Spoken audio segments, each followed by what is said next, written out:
Bonjour à tous, je vous propose aujourd'hui de suivre une audition devant la Commission des affaires sociales du Sénat sur la réforme des retraites. Pierre-Louis Bras, qui est le président du COR, le Conseil d'orientation des retraites, et Yannick Moreau, qui est la présidente du comité de suivi des retraites, sont interrogés par les sénateurs, bien sûr, sur cette réforme des retraites, une réforme promise par Emmanuel Macron pendant la campagne et prévue pour l'année prochaine, pour 2019. Interrogé sur le sujet, Édouard Philippe a déclaré que pour les retraites, on va prendre le temps de faire un diagnostic complet. On ne peut pas bouleverser les systèmes, mais on peut mettre plus de justice dans le dispositif et lui assurer plus de force. Le président s'est engagé sur une réforme dont l'objectif est que chaque euro cotisé puisse avoir le même rendement. C'est une question de justice, a donc déclaré le Premier ministre. Voilà, donc tout de suite, je vous propose de suivre cette audition. Donc, nous ouvrons ce matin un cycle d'audition, monsieur, diffusé, je vous rappelle quand même un cycle d'audition qui est diffusé sur le site internet du Sénat, destiné donc à préparer la réforme des retraites annoncée par le gouvernement. Notre collègue René-Paul Savary, rapporteur assurance vieillesse de la Commission, a été désigné en décembre dernier dans le cadre de l'AMEX, rapporteur de la mission d'information visant à examiner les conditions de réussite d'une réforme systémique des retraites. Il mène actuellement, avec notre rapporteur général Jean-Marie Van Lerenberg, une série de déplacements qui les ont conduits, écoutez bien, à Rome, à Stockholm, à Copenhague, avant Berlin, au mois d'avril. Ils sont accompagnés pour ces voyages d'études du haut commissaire à la réforme des retraites, M. Jean-Paul Delevoye, et de la députée Corinne Vignon, membre de la commission des affaires sociales de l'Assemblée nationale. Notre commission, donc mes chers collègues, organise également le jeudi 19 avril prochain un colloque sur la réforme des retraites réunissant des experts français, dont nos deux invités de ce matin, mais aussi étrangers. Ce colloque sera ouvert le 19 avril par le président du Sénat et par la ministre de la Santé et des Solidarités, Agnès Buzyn. Je vous invite à y assister car le programme est riche et les tables rondes risquent d'être extrêmement intéressantes. Puisque sur l'une des tables rondes, nous aurons en face M. Soubi, M. Éric Woerth et Mme Marisol Touraine. Soubi. J'ai souhaité donc que notre commission se saisisse très en amont du sujet des retraites à travers des auditions destinées à mieux comprendre à la fois notre système actuel de retraite, mais aussi les enjeux de la réforme. Nous avons donc le plaisir d'accueillir ce matin Madame Yannick Moreau, présidente du comité de suivi des retraites, et Monsieur Jean-Louis Bras, Pierre-Louis Bras, président du Conseil d'orientation des retraites. Depuis la réforme des retraites de 2014, le comité de suivi des retraites rend chaque année un avis s'appuyant sur le rapport annuel du corps pour évaluer si notre système de retraite remplit les objectifs qui lui sont assignés par la loi, pérennité financière, niveau de vie suffisant des retraités et équité du système. Pour la première fois cette année, le comité de suivi a formulé une recommandation estimant, sur la projection du corps de juin 2017, que l'objectif de pérennité financière n'était pas assuré. À l'automne, le corps a publié de nouvelles projections plus favorables qui ont pu susciter une certaine incompréhension. Aussi, j'ai souhaité vous inviter conjointement pour présenter d'abord les missions de vos conseils et comités respectifs et l'articulation entre vos rapports annuels qui résultent de la loi. Ensuite, pour aborder les dernières projections financières du corps pour notre système de retraite et les éventuelles conclusions que pourrait en tirer le comité. Des recommandations plus précises que celles que cette année pourraient-elles un jour être formulées. Pour évoquer également les autres objectifs d'équité et de niveau de vie des retraités. Nous consacrons chaque année 14% de notre richesse nationale au financement des retraites. Ces 330 milliards d'euros sont-ils, Madame, Monsieur, bien employés? Je laisserai, après vos propos liminaires, à deux voix, la parole à mes collègues qui ne manqueront pas de vous interroger, notamment sur les perspectives de la réforme systémique. Madame, Monsieur le Président, vous avez la parole. Peut-être, Monsieur Bras, pourriez-vous commencer? Après, je donnerai la parole à... Oui, donc, merci de votre invitation. Donc, la première question est sur le rôle et la fonction du corps. Donc, le Conseil d'orientation des retraites a été créé au début des années 2000. Il regroupe des parlementaires, 4 sénateurs, 4 députés, les représentants des partenaires sociaux, donc les organisations syndicales de salariés, elles sont toutes autour de la table, les organisations représentatives des employeurs, les 3 fédérations d'employeurs, plus un représentant du monde agricole à travers la FNSEA, les professions libérales à travers l'UNAPL, s'adjoignent à ces représentants des membres des diverses administrations concernées par le problème des retraites, la direction du budget, la direction de la sécurité sociale, l'adresse, je ne les cite pas toutes, et puis des personnalités qualifiées. Donc ce collège, depuis son origine, avait vocation à établir un diagnostic partagé sur la situation des retraites en France, puisque bien évidemment, étant donné la diversité des membres de ce collège, il serait présomptueux d'attendre qu'il puisse y avoir une orientation commune sur ce qui doit être fait en matière de retraite. Mais néanmoins, se mettre d'accord sur le diagnostic, même si on n'est pas d'accord sur une éventuelle thérapeutique, cela a semblé possible et effectivement, c'est ce qu'a réalisé le corps avec des rapports réguliers et tout le mérite en revient à la première présidente du corps, Yannick Moreau. Depuis 2014,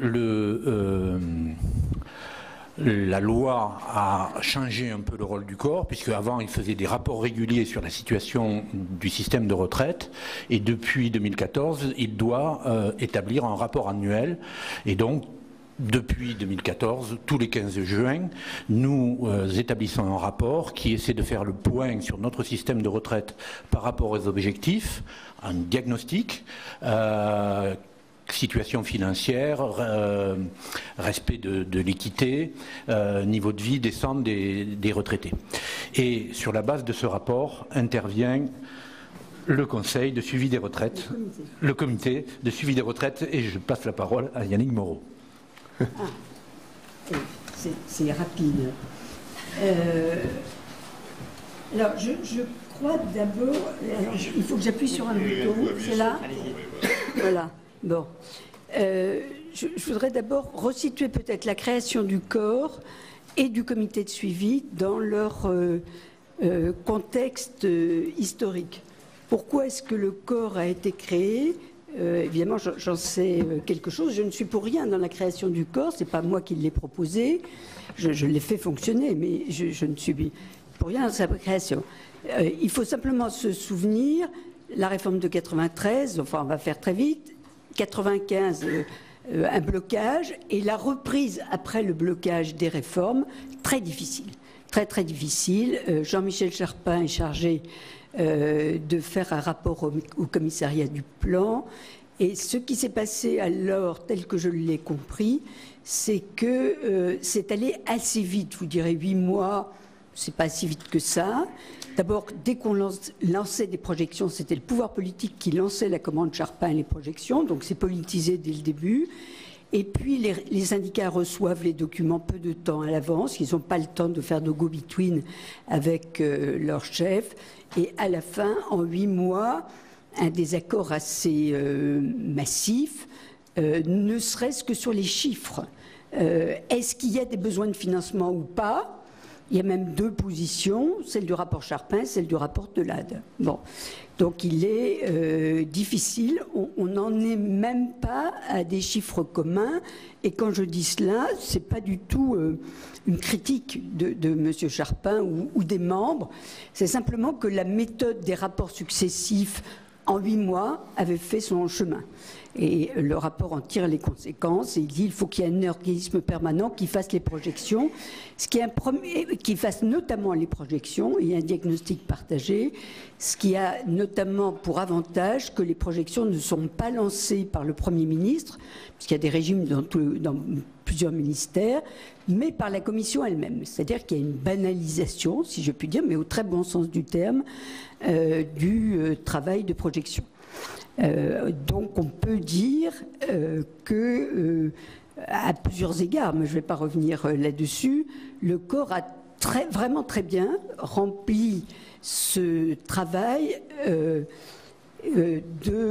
d'examen partagé, de telle manière à ce qu'il y ait des désaccords, il y en a toujours, mais sur les questions importantes, pas par exemple sur des chiffrages ou sur des questions secondaires. Bon.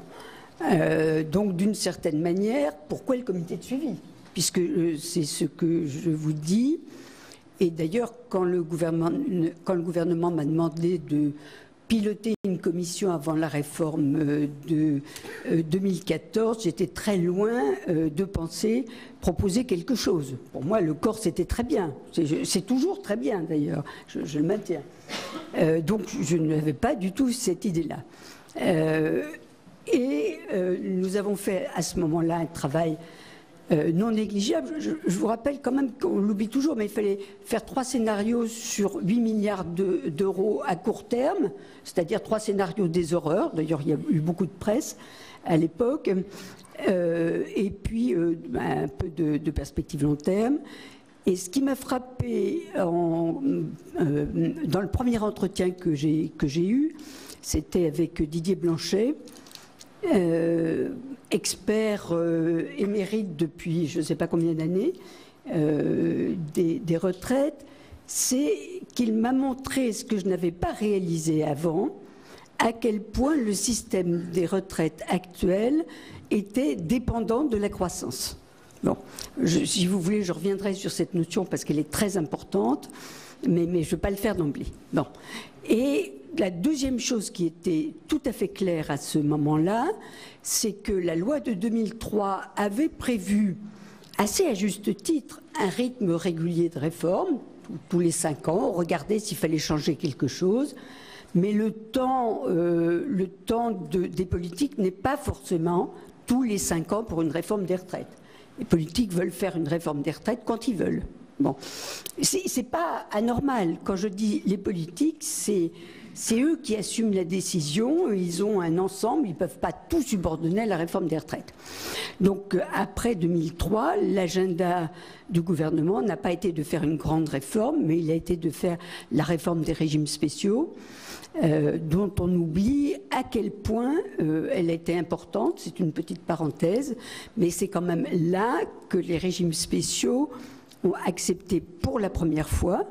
Je ne parle pas des régimes de fonctionnaires qui l'avaient accepté qui avaient dû l'accepter bon gré mal gré en 2003, mais les régimes spéciaux bon gré mal gré ont dû monter dans le train des réformes. Alors, quand on dit qu'ils n'ont pas été réformés, c'est inexact.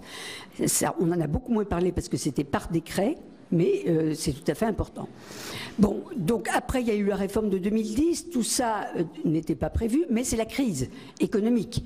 Et on comprend très bien pourquoi il y a un besoin financier très important, parce qu'il y a cette dépendance à la croissance. Et donc nous nous sommes dit, en fait, la réforme tous les 5 ans, ça ne marche pas. Néanmoins, il faut pouvoir faire des ajustements sur plusieurs points. On sait par exemple que les familles, les pensions de réversion, il y a des différences qui ne sont même pas défendues. C'est simplement l'histoire qui a fait que pour l'un, il y a des conditions de mariage, de pas remariage, pour d'autres, il n'y en a pas, enfin des choses comme ça. Donc on sait qu'on n'est pas au bout, par exemple là-dessus. Et est-ce qu'il faut à chaque fois qu'il y ait une grande réforme ? Non, peut-être pas. Après tout, il y a un projet de loi de financement de la sécurité sociale qui fait des réformes de santé régulièrement. Pourquoi est-ce qu'il n'y aurait pas certains ajustements plus ou moins importants dans les PLFSS ? Pourquoi ? Eh bien, on peut dire que c'est parce que il n'y a quand même pas un goût immodéré des premiers ministres et des ministres des Affaires sociales pour faire des réformes des retraites, même au long cours. Ça n'est pas rentré dans les mœurs. Faire une grande réforme, oui, mais après, surtout, on n'en entend plus parler, faire des ajustements. Bon. Le corps, comme vous l'a dit Pierre-Louis, vise à mettre des données sur la table, et c'est une mine d'informations. Hein. Si vous cherchez quelque chose, c'est une mine d'informations. En plus, il ne vous l'a pas dit, mais enfin, il y a un moteur de recherche qui est quand même très bien. Ça peut peut-être être modernisé, mais c'est pas mal. La prochaine séance va être, je crois, passionnante. Enfin, bon, je vois le sujet. Elle est très intéressante pour réfléchir à la future. Mais ce n'est pas le corps qui est chargé soit de tirer la sonnette d'alarme en disant mais il y a un déséquilibre financier, faites quelque chose, voilà la piste numéro 1, numéro 2, numéro 3. Ça, les partenaires sociaux n'en veulent pas. Ils veulent que ce soit le dialogue avec les gouvernements. Ils ne veulent pas faire ça au corps. Ils veulent bien mettre des choses sur la table, discuter. Ils ne veulent pas ni dire stop, il faut partir, il y a quelque chose à changer. Ils ne veulent pas. Les politiques ont un peu peur de l'eau très froide des retraites, on peut dire ça. Et s'ils ont fait une réforme, alors là, ils veulent plus du tout y retoucher. Hein. En général, ils veulent plus en entendre parler. Donc on s'est dit, qu'est-ce qui peut mettre un caillou pour dire il faut faire quelque chose.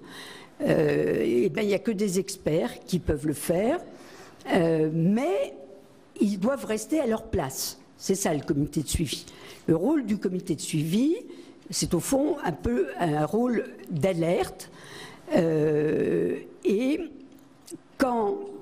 on s'est également dit, et la loi de 2014 là-dessus est très fidèle, on s'est également dit il faut que ces experts s'appuient sur des données qui sont calculées par le corps, éclairées par le corps, tout ce que vous voulez, parce que c'est lui qui a la légitimité de la production des chiffres et de l'éclairage des chiffres.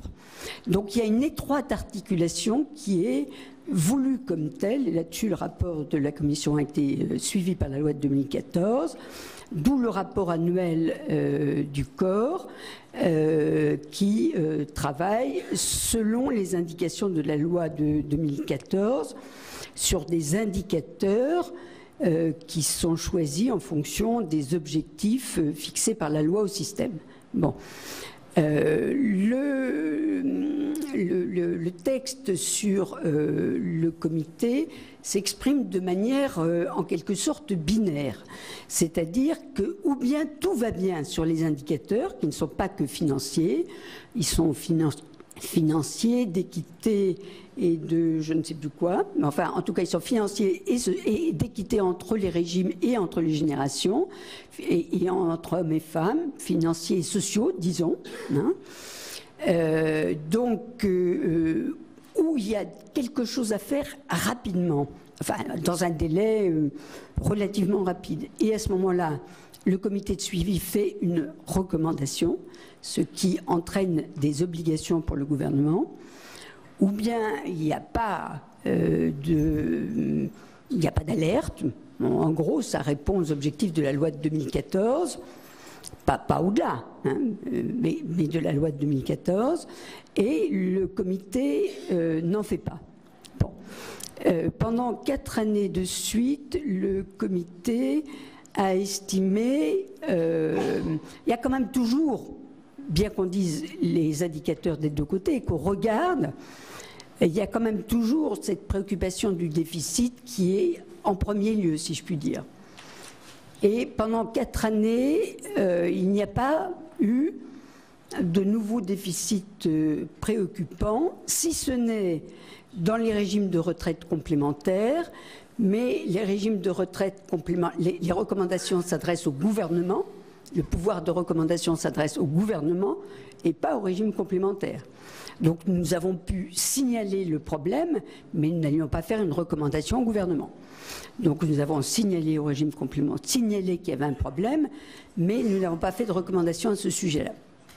Et puis l'année dernière, compte tenu du dernier rapport du corps, et essentiellement du fait qu'il y avait modification du cadre, modification démographique, modification des hypothèses démographiques de l'INSEE, que le corps prend toujours pour base, à juste raison, parce qu'elle se trouve, non pas toujours suivie, hein, c'est pas la question, mais elle se trouve une base assez solide quand même, disons le meilleur de la connaissance du moment. Bon. Il est apparu que ces nouvelles projections faisaient apparaître de nouveaux besoins de financement. Il nous est apparu à peu près incontestablement. Donc nous avons signalé par une recommandation qu'il fallait faire quelque chose. Bon. Le fallait faire quelque chose, peut-être qu'on en dira un mot tout à l'heure, parce que volontairement nous avons laissé des marges importantes, car nous ne sommes pas le politique, nous n'avons pas à dire, dans certains cas, on pourrait, hein, mais là, nous n'avons pas forcément à dire c'est dans la réforme ou pas dans la réforme. Bon, c'est l'année prochaine ou pas l'année prochaine. Enfin, nous avons bien réfléchi à ce qui était notre rôle par rapport au rôle politique, et nous avons estimé qu'il fallait laisser certaines marges de manœuvre. Quand des recommandations sont émises, le gouvernement doit ou les suivre, parce que quelquefois ça peut être très précis, ou, s'il ne les suit pas, expliquer pourquoi il ne les suit pas. Il doit faire quelque chose. Bon. Nous ne nous sommes pas limités à des recommandations parce que sinon, sur les autres indicateurs, ça aurait un côté très, très abstrait, presque technocratique. Donc nous n'avons pas, puis c'est pas tout à fait dans notre nature, dans l'ADN des membres du comité de suivi. Nous ne sommes pas tout à fait privés de faire librement des observations qui n'ont aucune valeur juridique. Mais quand nous présentons l'avis du comité de suivi au Premier ministre, je ne l'ai jamais entendu dire, ou à la ministre ou au ministre des Affaires sociales, je ne l'ai jamais entendu dire, mais attendez, vous sortez de votre rôle, etc. Donc on les a limités, mais on a présenté des observations. Donc ça rejoindra peut-être la fin de la discussion. Voilà où nous en sommes. On aurait dû appeler ce comité de suivi comité de pilotage si on avait suivi le rapport. Le président de la République n'était pas trop en faveur du pilotage qui paraissait aux partenaires sociaux le maximum du maximorum, enfin presque mal élevé, quoi. Bon. Donc la loi de 2014 est très bien élevée et parle du comité de suivi. En fait, c'est une première version d'un pilotage qui apparaît tout de même assez nécessaire. Voilà. On repasse la parole à M. Bras. Mais bien sûr, il a beaucoup de choses à vous dire après. C'est lui qui a le plus de choses maintenant. Donc je me propose de vous faire un bilan sur effectivement les données. Donc je vais revenir sur les hypothèses de projection et vous donner les perspectives financières. Monsieur le Président, vous verrez après, je peux poursuivre en parlant du niveau de vie des retraités et de l'âge et de la durée de retraite, mais c'est en fonction de la manière dont vous voulez organiser les débats. Je peux m'arrêter après l'évocation des perspectives financières. Donc les perspectives financières du système de retraite, pour être établies, supposent de faire certaines hypothèses sur la démographie et sur l'économie. Les hypothèses démographiques sont établies en reprenant celles de l'INSEE. Et donc vous voyez qu'aujourd'hui, l'espérance de vie des femmes est de 27,8 ans à 60 ans et les hommes de 23,2. Et vous voyez que il est prévu une augmentation significative de cette espérance de vie aux horizons 2060 et 2070, puisque pour les femmes, ce sera plus de 33,6 ans et pour les hommes, plus de 31 ans. Et vous voyez que ce qui a changé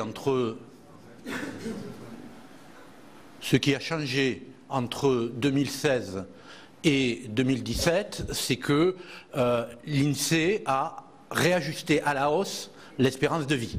Puisque en 2010, pour les femmes, on est passé de 32,3 ans à 32,5 ans, c'est en gros négligeable, mais pour les hommes, il y a 1,7 ans de plus d'espérance de vie prévue à terme par l'INSEE en 2060. Et donc, ça, bien évidemment, ça pèse sur les retraites, parce que ça veut dire que les gens vivent plus longtemps. L'autre hypothèse, c'est l'hypothèse de fécondité L'autre hypothèse, c'est l'hypothèse de fécondité. Et là, l'INSEE a maintenu son hypothèse d'un indice de fécondité à 1,95. Et l'autre, donc là, pas de changement. L'autre hypothèse qui pèse assez fort sur... Allez-y, monsieur. Pardon. L'autre hypothèse qui pèse assez fort sur les résultats du système de retraite, c'est l'hypothèse en termes de solde migratoire, c'est-à-dire le solde entre les gens qui sortent du pays et les gens qui y rentrent. Ce n'est pas le niveau de l'immigration, c'est le solde émigration-immigration. Et là, et ça peut paraître questionné, mais l'INSEE, sur la base des données dont elle dispose, a réduit l'hypothèse de solde migratoire de 100 000 à 70 000. D'accord ? Il est clair que parmi les trois éléments de projection et d'hypothèse, c'est sur le solde migratoire qu'il y a le plus d'interrogations. C'est ce qui est bien évidemment le plus difficile à prévoir à long terme, notamment parce que ça tient beaucoup à des décisions politiques. Donc voilà quel est le cadre d'hypothèse démographique et voilà pourquoi il y a eu des changements dans les résultats entre 2016 et 2017. C'est qu'on a un solde migratoire moins important, ça pèse dans un premier temps sur le résultat des retraites. On a une espérance de vie qui s'allonge et donc ça pèse aussi négativement sur le résultat des retraites. Voilà ce que donnent en synthèse ces hypothèses démographiques. Vous voyez que le ratio de dépendance, quand on rapporte les 20-59 ans, qui en gros sont en âge de travailler aux 60 et plus, ou les 20-64 aux 65 et plus, eh bien vous voyez cette décroissance régulière, puisque au début des années 90, on était à 4,13 et qu'en 2070, on sera à 1,74. Donc il y a un changement démographique fondamental dans l'équilibre entre les générations dans notre pays qui, bien évidemment, pèse sur notre système de retraite. Alors ensuite, il faut faire des hypothèses économiques. Pourquoi faut-il faire des hypothèses économiques? Parce que, comme l'a rappelé Yannick Moreau, notre système de retraite est sensible à la croissance, et il est sensible à la croissance pour une raison très simple, c'est que les pensions sont indexées sur les prix, et les recettes, elles, s'appuient sur les salaires. Donc en gros, les ressources augmentent en étant très liées au salaire et les pensions, une fois qu'elles ont été liquidées, sont très liées au prix. Et même dans le régime général, pour la base, les salaires reportés au compte sont indexés sur les prix.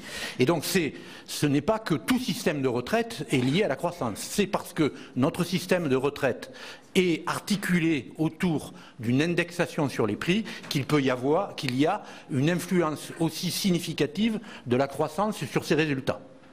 Donc il faudra faire des hypothèses de croissance. Donc en gros pour nous ça veut dire faire des hypothèses.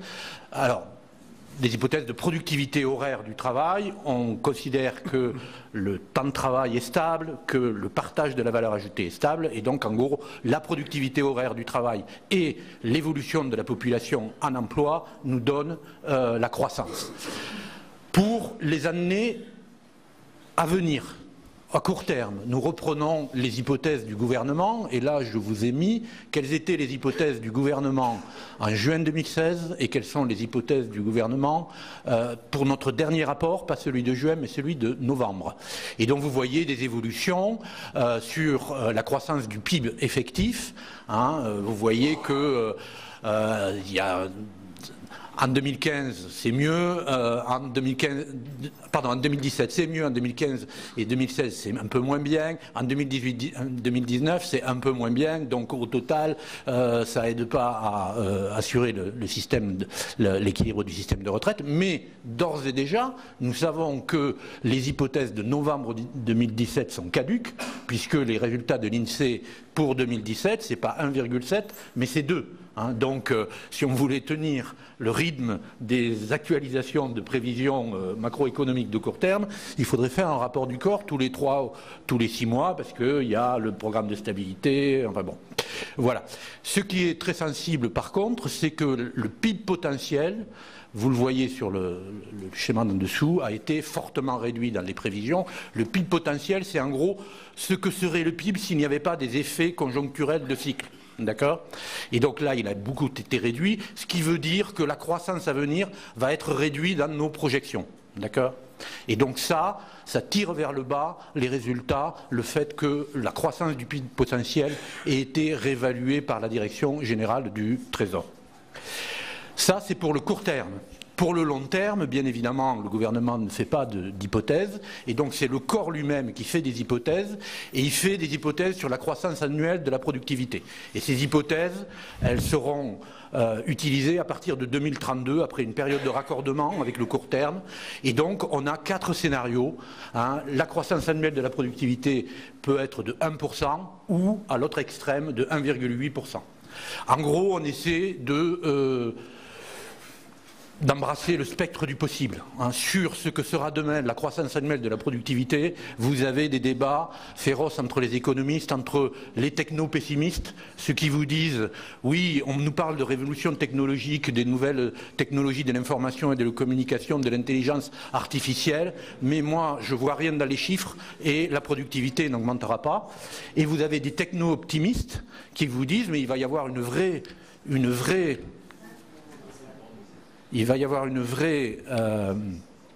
révolution industrielle, d'énormes progrès de productivité, ce qui d'ailleurs les amène à formuler des inquiétudes sur le niveau de l'emploi, le chômage et le fait qu'une partie de la population serait écartée. Bien évidemment, nous sommes dans l'incapacité de trancher entre ces débats et nous essayons d'embrasser le spectre du possible. Donc, 4 hypothèses de croissance de la productivité, un taux de chômage qui revient à 7% en 2032, et nous étudions des taux de chômage à 4,5% et à 10% en variante. Voilà. Allez-y, M. Braque. Voilà ne vous laissez pas intimider. Voilà ce qu'a été la productivité dans le passé. Voilà ce qu'a été la productivité dans le passé, et voilà où se situent les hypothèses de projection. Donc vous voyez qu'on se situe moins à un niveau plus faible que ce qu'on connaissait dans les années 90 et à un niveau supérieur que ce que nous connaissions dans les années 2000, et notamment, bien évidemment, pendant la période de crise depuis 2008 dans nos projections. Donc, des hypothèses économiques établies par consensus entre les membres du corps, hein, donc les administrations, les partenaires sociaux, les parlementaires, qui se veulent raisonnables, sachant que personne n'est Madame Irma et que donc on ne peut pas prévoir avec certitude. Et j'insiste sur le fait que choisir une hypothèse de référence pour calibrer une éventuelle réforme, c'est en soi un choix politique, parce que selon l'hypothèse que vous prenez, vous n'avez pas les mêmes résultats et vous pouvez justifier des politiques différentes. L'ambition du corps n'est pas de préjuger des choix politiques, mais c'est de fournir le spectre des possibles et de permettre à chacun de discuter les choix qui ont été faits, notamment en termes d'hypothèses. Alors, les perspectives financières, dès lors que l'on a toutes ces hypothèses, on peut projeter tout le système de retraite et, par exemple, évaluer quelles seront les dépenses du système de retraite en pourcentage du PIB. C'est en gros ce qu'il faut chaque année prélever sur la richesse nationale, c'est-à-dire sur ce qui est produit par les actifs pour assurer les retraites. Donc actuellement, nous sommes à un taux de 14%. C'est-à-dire que 14% de la richesse nationale, produite entre guillemets par les actifs, est prélevée et va permettre de vivre aux retraités. Alors comment évolue ce niveau de dépenses sur le PIB ? Vous voyez que dans le scénario le plus défavorable pour le système de retraite, c'est-à-dire celui où la croissance de la productivité n'augmente que de 1%, eh bien ce 14% devient, et à un horizon très lointain, 14,5%, c'est-à-dire en 2070. Dans les 3 autres scénarios, la charge des retraites, si on l'exprime comme cela, c'est-à-dire ce qu'il faut prélever pour assurer les retraites, eh bien, diminue plutôt. D'accord ? Et même dans le scénario le plus favorable, diminue jusqu'à 11,7%. Alors, pourquoi vous ne comprenez pas? Alors peut-être les 2 slides essaient d'expliquer ça. Qui suivent. Ce résultat, c'est la résultante de 2 forces. Vous avez une force qui est à droite et une force qui est à gauche, sans connotation politique. À droite, vous avez le rapport entre les effectifs de cotisants et les effectifs de retraités de droit direct. C'est-à-dire combien il y a de gens qui cotisent pour financer les retraites par rapport au nombre de retraités. Eh bien, vous voyez que c'est en lien avec ce que je vous disais sur la démographie, ce ratio diminue. Et donc ça, a priori, ça fait augmenter la part des dépenses de retraite dans le PIB. Donc ça, c'est une force qui dégrade la part des dépenses de la retraite dans le PIB. Mais vous avez une autre force, celle qui est à gauche, et qui est beaucoup plus, qui dans 3 scénarios est beaucoup plus puissante, c'est que le niveau des retraites par rapport au niveau des rémunérations des actifs va diminuer de manière significative entre maintenant et 2070. C'est-à-dire qu'aujourd'hui, la pension moyenne relative au revenu d'activité moyen, qui est de 52%, dans les divers scénarios, dans le scénario le plus favorable pour l'équilibre du système de retraite, mais pas le plus favorable pour les retraités, le niveau de pension moyenne va être ramené à 33%, et dans l'hypothèse la plus favorable pour le système de retraite et la plus favorable pour les retraités, il ne sera ramené qu'à 41%. Donc vous avez ces deux forces. Ces deux forces, dans 3 scénarios, la force de gauche l'emporte sur la force de droite. Dans le scénario, pardon, je vous ai dit dès le début qu'il n'y avait pas de connotation politique. Dans le scénario 1%, la force de droite l'emporte sur la force de gauche. Donc c'est pour ça que vous avez ce résultat. Ce résultat, il s'explique par le jeu de ces deux forces. D'accord, hein, voilà.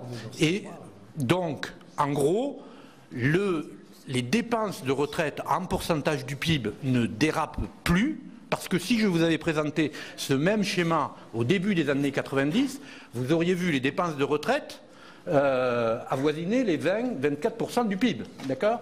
Donc c'est parce qu'on a fait et on a inscrit dans la loi la revalorisation des retraites sur les prix, c'est parce qu'on a repoussé l'âge de la retraite, c'est parce qu'on a rallongé l'exigence en termes de durée d'assurance que vous avez cette évolution.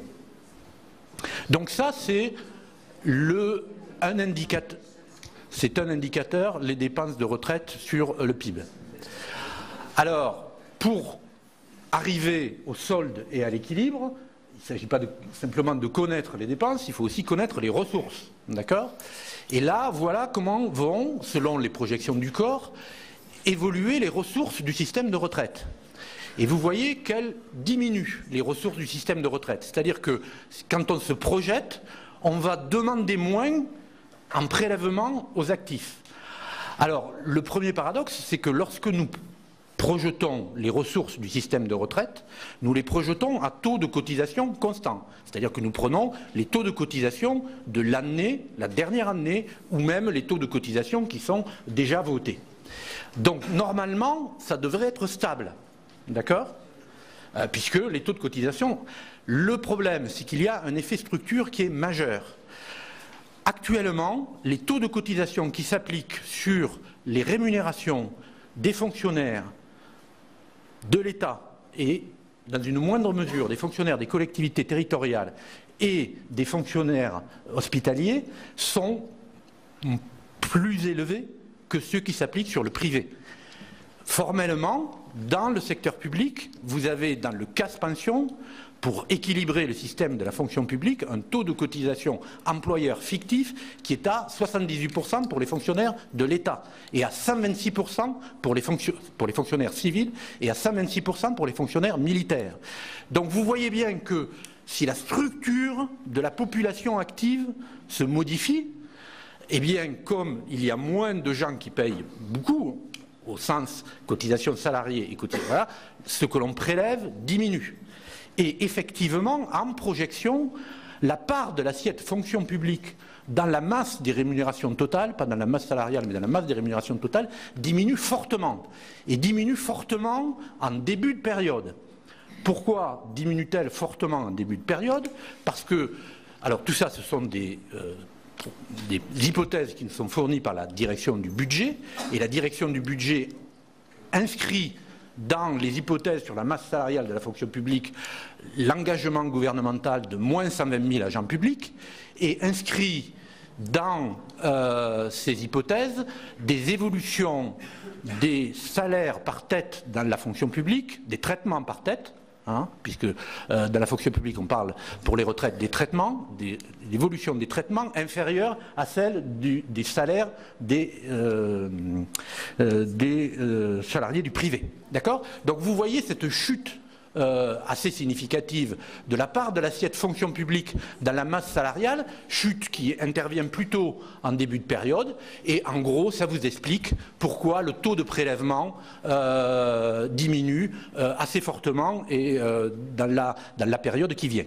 Donc on prélève moins, comme je vous l'ai dit, les dépenses en fonction du PIB sont assez stables, mais on prélève moins, et bien évidemment, pour le solde, on va avoir ce résultat, c'est-à-dire que dans deux scénarios, le scénario 1 et le scénario 1.3 de productivité, le système reste en permanence en déficit.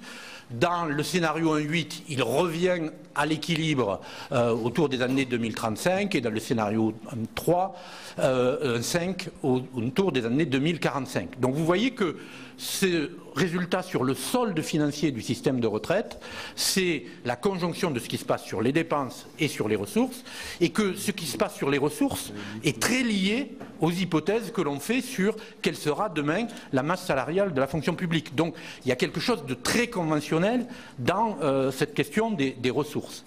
Alors pour vous montrer combien c'est conventionnel, on a fait une hypothèse qui est, eh bien, maintenons la contribution de l'État, puisque l'État fait des économies, puisqu'il paye moins de fonctionnaires et les salaires des fonctionnaires augmentent moins, on pourrait se dire, ben, pour le moment, il y a double économie, quoi, puisque, et par ailleurs, dans nos projections, ces contributions à la retraite baissent. Et donc on a fait une variante où on maintient la contribution de l'État aux retraites au niveau où elle est actuellement, c'est-à-dire à 2,1, alors que sinon elle baisse, pour ce que je viens de dire, à 1,4. Et donc là vous voyez comment la question du solde financier des retraites se transforme. Là, à gauche, vous avez la Convention Corse, c'est ce que je viens de vous présenter. À droite, vous avez ce qu'on appelle la Convention PIB, c'est-à-dire l'État maintient sa contribution au système des retraites sur toute la période. Et vous voyez que là, en gros, les résultats sont un peu inversés, puisqu'on n'est en déficit que dans le scénario 1%, et dans les trois autres scénarios, on est en excédent sur quasiment toute la période. Donc vous voyez que la convention avec laquelle vous étudiez le système sur les ressources est fondamentale pour porter un jugement sur le solde. Je vous donne aussi les résultats en termes de sensibilité au taux de chômage, parce que c'est souvent une question qui est évoquée. Là, vous voyez, quand on passe... Alors, on a fait des scénarios du meilleur et du pire. C'est-à-dire, le scénario du pire, c'est j'ai déjà une croissance de la productivité de 1% et j'ai un chômage à 10%. Et vous voyez un léger décalage, c'est la courbe grise et courbe noire dans le slide, le tableau de droite. Donc vous voyez que le chômage, bien évidemment, a un effet sur les retraites, mais par rapport aux hypothèses sur la productivité, cet effet est très limité. Et puis, vous avez en haut de la courbe le scénario du meilleur. À la fois, on a 1,8% de productivité et 4,5% de chômage. Et vous voyez aussi un petit décalage vers le haut. Mais au global, le chômage a, sur le solde, des effets assez limités à terme. Donc, la réflexion publique, les commentaires journalistiques se concentrent sur le solde. Mais vous l'avez vu que celui-ci dépend très largement d'hypothèses relatives à la fonction publique et à la contribution d'État aux retraites. La question par des dépenses dans le PIB me paraît, à mon sens, plus pertinente, parce qu'elle exprime une vraie réalité économique. Qu'est-ce qu'il faut demander aux actifs pour financer les retraites? À cette aune, c'est-à-dire la part des dépenses de retraite dans le PIB, les dépenses de retraite ne dérapent pas. Il y a une réduction dans la plupart des scénarios, une augmentation dans l'un. Mais attention, le fait qu'elle ne dérape pas ne signifie pas qu'elle se situe au bon niveau. Si je viens chez vous et que je vous dis la température chez vous ne va pas bouger, c'est une bonne nouvelle si le thermostat est à 20. Si le thermostat est à 35 ou si le thermostat est à 5, c'est une très mauvaise nouvelle. Donc moi, je ne dis qu'une chose. Je ne dis, ça ne dérape pas, le thermostat ne bougera pas, mais au niveau politique, vous êtes tout à fait en droit de dire, soit... mais on demande beaucoup trop aux actifs et ça a des effets délétères sur la compétitivité, sur l'incitation au travail, sur ainsi de suite, ou vous êtes tout à fait en droit de dire on ne demande pas accès aux actifs, les actifs sont prêts à faire plus d'efforts pour les retraités et on devrait se situer non pas à 14% mais à 18%. Et ça c'est un débat politique qui a... un sens plein, je dirais. Donc moi, en tant que technocrate, je n'ai pas à vous dire ce qu'il faut penser là-dessus. La seule chose que je peux vous dire, c'est la part des dépenses de retraite dans le PIB ne dérape pas significativement, quels que soient les scénarios économiques. Et les éléments d'appréciation de est-ce qu'on est au bon niveau ou pas au bon niveau, c'est quel est l'effet économique de l'effort demandé aux actifs, et puis qu'est-ce qui correspond aux préférences sociales. Est-ce que les gens préfèrent qu'on ne leur impose pas un effort pendant qu'ils sont dans la vie active pour pouvoir consommer à ce moment-là et de ce fait-là avoir une moindre retraite lorsqu'ils sont âgés, ou est-ce que les gens choisiraient, si on leur laissait la liberté, de contribuer plus pendant qu'ils sont actifs et d'avoir un peu moins de capacité à consommer quand ils sont à la retraite? Ça dépend des préférences sociales. Et c'est vous, normalement, qui en êtes le vecteur et l'expression. Et donc, voilà. Monsieur le Président, j'ai parlé beaucoup. Si vous voulez, je continue sur niveau de vie des retraités et âge de la durée. Voilà. Madame Moreau me dit non. Oh non, pardon. Je suis obligé d'obéir. C'est parce que j'écoute. Non, mais on va peut-être passer aux questions de nos collègues. Peut-être que les questions vous amèneront à continuer à développer votre... Donc je passe la parole à Monsieur Savary. Oui, merci. La présentation montre bien la complexité du dispositif. Moi, j'avais préparé effectivement quelques questions pour M. Bras et pour Mme Moreau. Je souhaiterais que vous nous précisiez rapidement les différences de fonctionnement des régimes en compte notionnel et en points par rapport au régime actuel par répartition en annuité, et notamment expliquer à nos collègues les règles d'équilibre des comptes notionnels avec l'actualisation par génération. Et puis pour Madame Moreau, je voulais peut-être qu'elle nous précise un petit peu les intérêts et risques que présentent les régimes en points ou en compte notionnel par rapport au régime en annuité. Le voyage en Suède nous a permis de voir que cohabiter notamment un régime de base en compte notionnel avec beaucoup de capitalisation, à la fois sur le régime de base, les régimes complémentaires. Et je voulais savoir ce que vous pensez de cette capitalisation par rapport au régime par répartition, en compte notionnel notamment. Et puis également, il y a eu un rapport récent qui vient de sortir et qui conteste un petit peu, par rapport à ce que vous avez proposé, les niveaux de conversion des retraites du public par rapport au privé. Je voulais avoir votre sentiment, puisque ce rapport conteste celui du corps qui avait été établi il y a peu de temps. Voilà les principales questions que je souhaitais vous poser. Et est-ce que par rapport, pour conclure, pour vous, Madame Moreau, par rapport à votre rapport de novembre 2017, est-ce que vous avez des recommandations maintenant à formuler que vous n'avez pas formulées pour le retour à l'équilibre budgétaire? Merci. Je vais passer la parole aux huiles d'abord. Monsieur le rapporteur général, ensuite, et puis Monsieur le président de l'AMEX. Et après ces trois intervenants, je vous laisserai la parole pour répondre. Je ne sais pas si je suis une île peut-être, mais pas une huile. Bon, mais merci Monsieur le Président. Moi, ma question, elle sera assez simple, elle s'adresse plutôt à Monsieur Bras. Monsieur Bras, combien estimez-vous en milliards d'euros par an le besoin de financement de ce système de retraite? On a beaucoup parlé de pourcentage par rapport au PIB. J'aime bien avoir effectivement des valeurs absolues. On parle, dans le PLFSS, on parle de milliards. des besoins en milliards. On s'est aperçu, on a une ministre qui a considéré qu'on était à l'équilibre. Elle évacuait le problème du FSV, pardon, du FSV. Je confonds un peu dans les... Bon, excusez-moi. Qui quand même qui pèse, hein, c'est près de 4 milliards, quoi. Hein, et donc on n'était pas tout à fait à l'équilibre, on s'en rend compte, je dirais très explicitement, notamment dans le budget actuel. Et deuxièmement, vous avez évoqué effectivement un équilibre en 2035, ça correspond aux aspects, je ne vais pas revenir sur la bosse démographique qui correspond à la période passée, à la génération du baby-boom. Pensez-vous que néanmoins, et ça vous ne l'avez pas, on n'en a pas parlé, que des mesures correctrices devraient être prises d'ici là, d'ici 2035, pour notamment en mesure d'âge.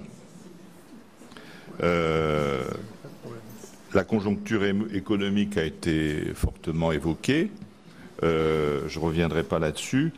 Je rappelle d'ailleurs que sur ces mesures d'âge, notre commission, évidemment pour certains c'est nouveau, mais avait préconisé les années passées un recul d'1 an de l'âge minimum légal de départ à la retraite à 63 ans.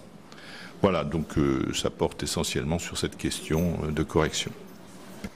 Merci, Monsieur Cardou. Oui, merci Président. Moi je voudrais simplement faire un constat de pragmatisme, parce que la démonstration que vous nous avez faite présente quand même des interrogations assez considérables. Vous tablez sur prévision de croissance à 32 ans, vous tablez sur une évolution de la courbe démographique à 50 ans, et vous nous dites que finalement, bon, il n'y aura pas trop de dérapage, mais avec quand même comme corollaire que le niveau des pensions baisse. Donc, moi, si vous voulez, je reviens au b.a.-ba des retraites. Il y a 3 paramètres qui jouent sur les retraites, qu'on peut utiliser sur les retraites. C'est 1, l'augmentation des cotisations, 2, la diminution des pensions, et 3, décaler l'âge de départ à la retraite. C'est les 3 paramètres que tout le monde connaît depuis des années. Donc, en fait, moi, en conclusion de ce que j'ai entendu, vous nous dites qu'il n'y aura pas trop de dérapage, à condition que le niveau des pensions baisse. C'est ce que vous nous avez dit sur ce paramètre qu'on ne comprenait pas. Donc moi je repose la question formulée d'une manière inverse. Est-ce que les Français, tout régime de retraite confondu, sont prêts à travailler plus longtemps pour préserver le niveau, voire augmenter de leur pension de retraite? Merci. Je vous laisse répondre. Je voudrais juste ajouter comme ça que M. Bras vous a parlé beaucoup de force, mais il n'a pas parlé du côté obscur de la force. Bon, il y en avait 2, hein, donc il y en a une qui est du côté obscur. C'est à vous de choisir. Peut-être que la baisse des pensions, c'est le côté obscur. Vas-y. Mettez du son. L'autre bouton. Voilà. Je vais peut-être faire un peu de stéréo avec Pierre-Louis Bras, parce que nous n'avons pas exactement utilisé les mêmes critères d'appréciation que ceux qu'il vient de vous expliquer. En fait, le rapport utilise les critères qu'il a expliqués, le rapport du corps, mais il montre également le déficit. Hein. Je veux dire, il n'y a pas d'impasse sur le déficit. Alors, ce que vous a expliqué Pierre-Louis Bras, c'est une approche très intéressante et qui a un sens par rapport aux dépenses de retraite. Parce que c'est quand même les dépenses de retraite qui pèsent sur le niveau des cotisations, les dépenses de retraite totales. Bon.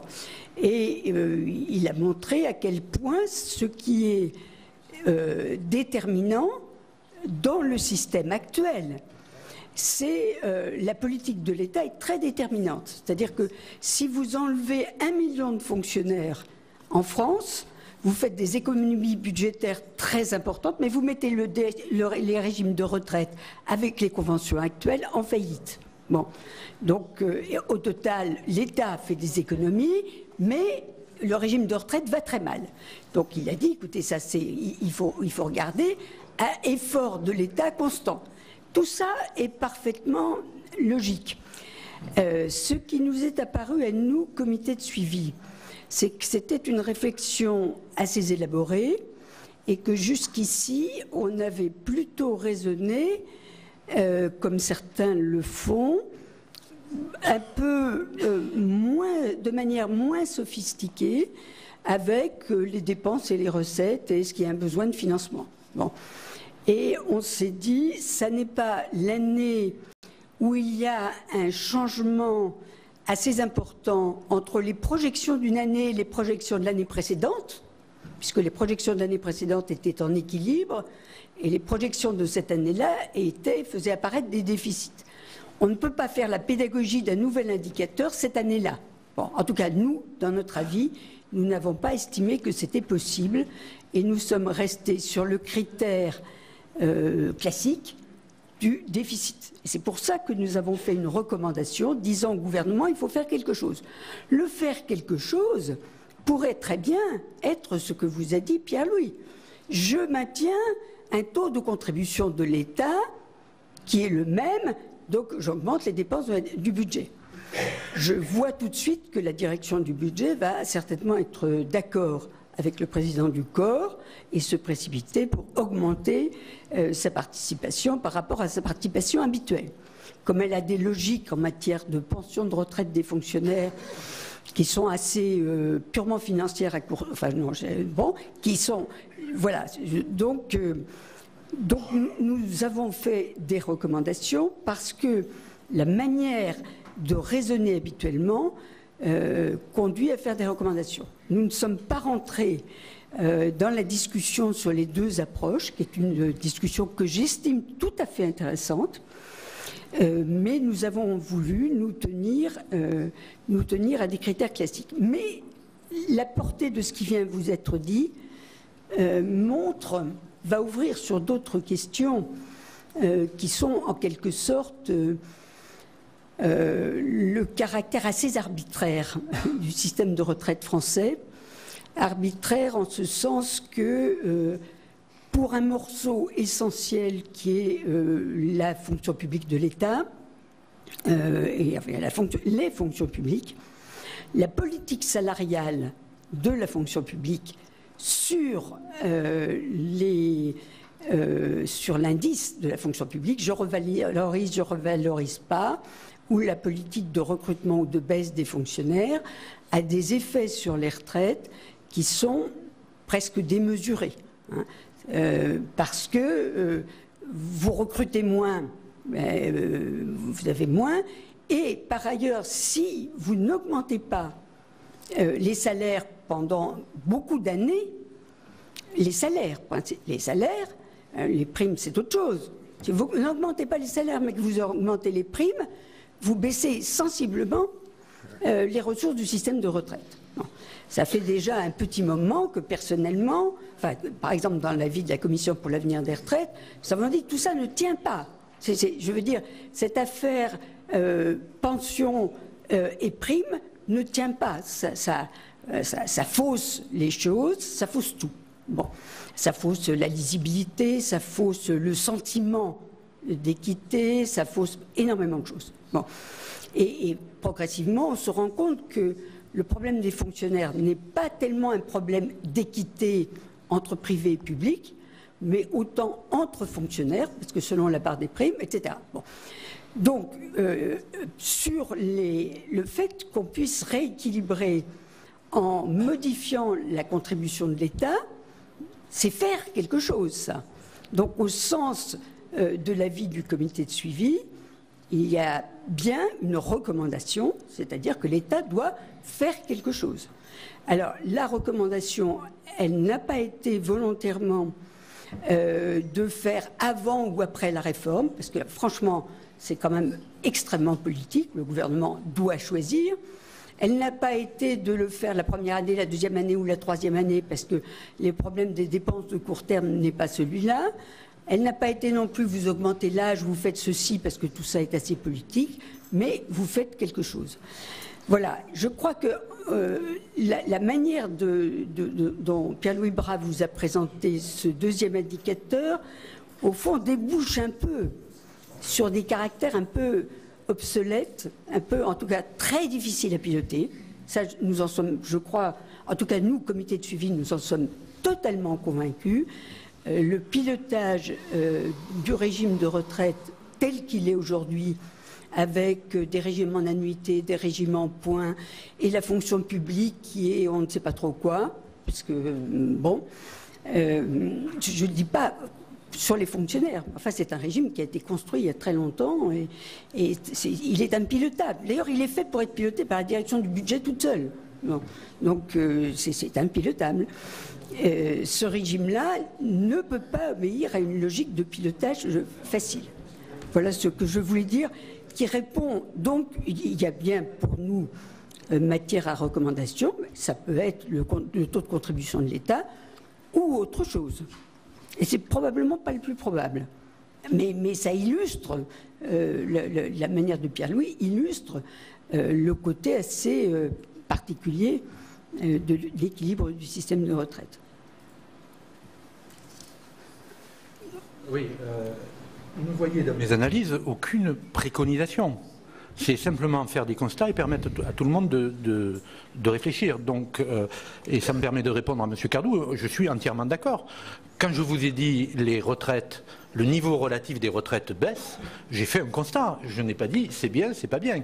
Et effectivement, c'est à la représentation nationale de dire, eh bien, si on repoussait l'âge tout en maintenant les dépenses pour les retraites, ça permettrait de faire baisser moins les retraites à niveau relatif. Et donc ça, j'entends tout à fait. Je n'ai pas dit c'est bien, j'ai dit ça contribue à équilibrer le système, ce qui pourrait paraître laudatif, mais je vois bien que pour les retraités, ce n'est pas bien. Hein. Donc vous avez raison, il y a trois paramètres, le taux de prélèvement, l'âge auquel les gens partent et le niveau auquel ils partent. Simplement, pour ne pas qu'il y ait d'ambiguïté, je voudrais insister sur le fait que quand je dis baisse des pensions relatives, je parle des pensions relatives aux revenus. D'accord ? Là, je vous ai montré, avec les 4 hypothèses, comment évoluer le revenu d'activité nette moyenne, et vous voyez qu'avec une augmentation de la productivité de 1%, il augmente de 72%, avec une augmentation de 1,8%, il augmente de 143%. Et quelles que soient les hypothèses, même si le niveau relatif des retraités par rapport aux actifs diminue, le niveau de vie des retraités demain sera meilleur que celui des retraités d'aujourd'hui. Mais il est vrai qu'en 2070, quand vous irez voir un papy et que vous lui direz « ça va mieux qu'en 2020 », d'accord, il va vous dire en 2020 « je m'en fous ». C'est comme si demain vous allez voir votre voisine qui a 80 ans et que vous lui dites « vous êtes mieux que les vieux d'il y a 50 ans », elle va vous dire « bon, parlez-moi d'autre chose, monsieur le sénateur ». Bon, mais néanmoins, je dis ça parce que souvent, dans la reprise des travaux du corps, les journalistes enlèvent le mot relatif et traduisent baisse du niveau de vie des pensions. D'accord ? C'était simplement une précision. Et pour vous montrer ce que ça donne en termes de niveau de vie, voilà comment... Parce que là, c'est les pensions par rapport aux revenus d'activité. Mais à niveau de vie, il faut tenir compte de la taille du ménage, des prélèvements, et ainsi de suite.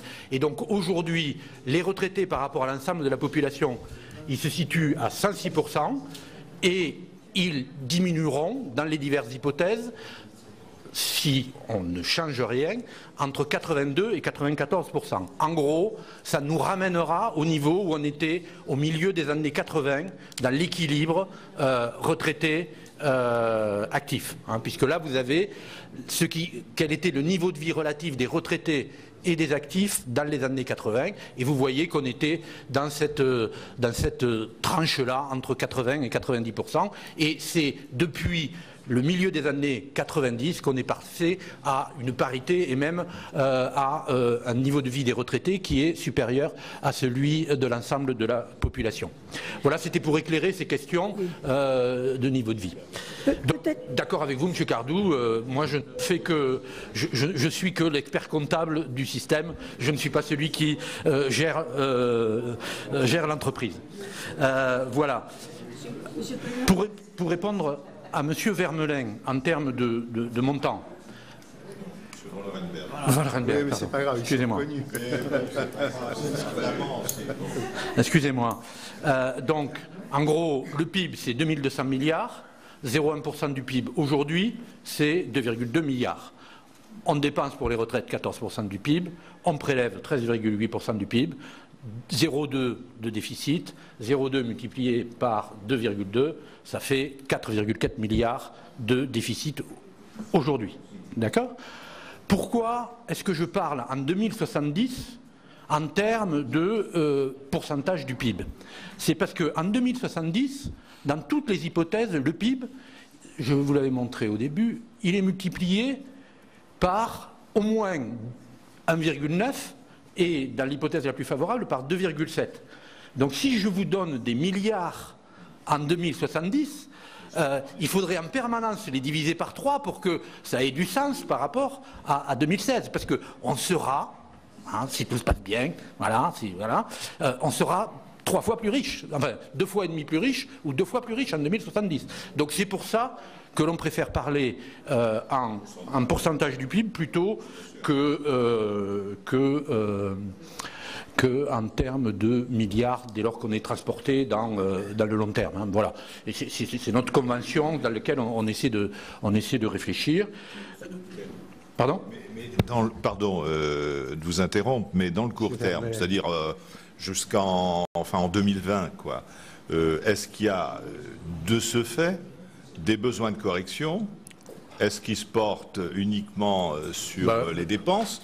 Ou est-ce qu'il faut prendre des mesures d'âge, quoi? Voilà, le solde financier, vous voyez qu'entre 2016 et dans les années à venir, ce qui est prévu, c'est plutôt une relative stabilisation, et c'est après que ça diminue fortement, notamment parce que dans la période un peu après 2020, alors là on est dans le détail, il y a un peu moins de croissance parce qu'il y a moins de croissance potentielle, donc on a des prévisions de croissance qui sont un peu moindres, et comme il y a un effet levier très important de la croissance, eh bien ça se dégrade, et puis ensuite les deux forces que j'évoquais tout à l'heure jouent et font que dans un cas ça se réaméliore, et dans un autre cas ça continue à se dégrader, voilà. Et bien évidemment, par rapport à ça et par rapport au solde, une mesure d'âge a un effet favorable sur l'équilibre des retraites si elle n'est pas liée à une augmentation du niveau des retraites voilà. Donc si on ne fait pas une compensation avec le niveau des retraites, ça a une mesure, ça a un effet positif sur l'équilibre des retraites. Il n'y a pas de doute, on verse moins de retraites et il y a plus de gens qui travaillent, donc un effet doublement positif qui est très fort au début et puis qui se diminue un peu avec le temps parce que ces gens-là qui ont travaillé plus auront plus de retraite parce qu'ils ont travaillé plus et ainsi de suite. Bon, mais globalement, bien évidemment, ça a un effet positif. Voilà, il n'y a pas de doute. Vas-y. Peut-être compléter un petit peu. Oui, ça y est, à la fin de la séance, je saurai quel bouton. Je voudrais compléter, je ne suis pas du tout en opposition avec ce que dit Pierre-Louis Bras, sur le niveau de vie des retraités. Il faut bien se rendre compte de ce qu'il a été, mettons, depuis la Libération, où il y a de vraies retraites. En 68, le rapport Larac, c'est dans les années 1960, les retraités étaient pauvres. C'est vraiment le constat qui est fait. Donc, le rapport Larocque dit il faut augmenter le niveau des retraites. Il dit bien d'autres choses. Il était très moderne, vous savez. Il faut faire un régime par points, il faut que les seniors travaillent davantage, il faut que les entreprises s'adaptent. Mais c'était trop moderne tout ça. Bon, donc il n'est pas écouté. Par contre, sur le niveau des retraites, il est écouté. Et dans les années 70, sont prises des mesures très importante, à une époque d'ailleurs où on ne sait pas faire des projections, donc on ne peut pas faire à 40 ans ce que ça va faire, etc. Donc vous avez la loi Boulin, les régimes complémentaires dont les taux augmentent et deviennent obligatoires, et ces mesures sont mises dans le tuyau. Bon, elles sont mises dans le tuyau et elles aboutissent progressivement à une montée en charge très importante. En plus, en 70, on savait qu'il y aurait un baby-boom, qu'il y avait le baby-boom, donc il y aurait un papy-boom. Ce qu'on ne savait pas, c'est que la durée de vie allait augmenter sensiblement. Or, c'est la moitié des besoins de financement. Donc, on arrive à un niveau, mettons, dans les années 80, et qu'est-ce qu'on fait aujourd'hui? Eh bien, on a refroidi la machine qui avait été lancée dans les années... C'est très long, hein, dans les années 70, par les réformes Boulin, régime complémentaire, par également la baisse de l'âge, et on a dit... progressivement, on va retravailler plus longtemps parce qu'on vit plus longtemps notamment, et on va revenir à un niveau un peu plus bas. Donc vous avez des niveaux, on peut dire, de retraités pauvres, mettons entre 70 et 80, parce que bon, et à partir des années 80, on arrive à un certain niveau. Et on pourrait dire, c'est pour vous montrer qu'on peut faire des présentations un peu différentes, pas différentes de Pierre Lubra, mais de ce que font parfois les journalistes. Un niveau de vie un peu exceptionnel, parce que la machine continue à tourner, et puis la réforme de 93 et les réformes des régimes complémentaires refroidissent la machine pour la ramener à peu près aux années 80, comme vous le dit Pierre-Louis. Donc ce niveau des années 80, il n'est pas un régime de pauvreté des retraités. Hein. Donc quand vous faites des réformes à une époque où vous ne pouvez pas faire de projection, ben, c'est assez normal qu'on les ajuste. Il y a beaucoup de... Bon, alors, c'est pas la richesse pour les retraités, mais enfin, c'est pas non plus... il faut l'assumer. Voilà, vous faites ce que vous voulez politiquement, mais ou bien on n'assume pas et on crée des déficits, ou bien il faut assumer les réformes qui disent qu'il faut quand même qu'il y ait un peu moins, qu'on ne continue pas à augmenter les pensions parce qu'on n'arrivera pas à les payer. Bon. Personnellement, quand je m'exprime à titre personnel, moi j'assume, je dis, on ne baissera pas en valeur absolue, on baissera en valeur relative et on n'est pas dans une catastrophe absolue. Hein. Donc ça, je crois que c'est assez important d'avoir cette vision historique qui n'est pas non plus une catastrophe. Hein. C'est pas, au fond, s'il y a besoin d'une réforme en France, ça n'est pas parce que le niveau de vie des retraités va être trop faible. Il y a un besoin, mais pas tellement là-dessus. Alors on peut dire les petites pensions, etc. Les agriculteurs, non mais il y a des problèmes particuliers. Les agriculteurs, enfin, oui, on ne peut pas raisonner sur les agriculteurs. Mais voilà, je ne dis pas qu'il n'y a pas des catégories particulières. C'est pas ce que je dis. Je dis ça très globalement. Voilà donc pour cette audition sur la réforme des retraites devant la Commission des affaires sociales du Sénat. Pierre-Louis Bras, qui est le président du COR, le Conseil d'orientation des retraites, et Yannick Moreau, la présidente du comité de suivi des retraites, ont été interrogés par les sénateurs sur bien sûr cette réforme des retraites, une réforme promise par Emmanuel Macron pendant la campagne présidentielle et prévue pour l'année prochaine, pour 2019. Voilà, vous pouvez bien sûr revoir ce programme sur notre site internet publicsénat.fr.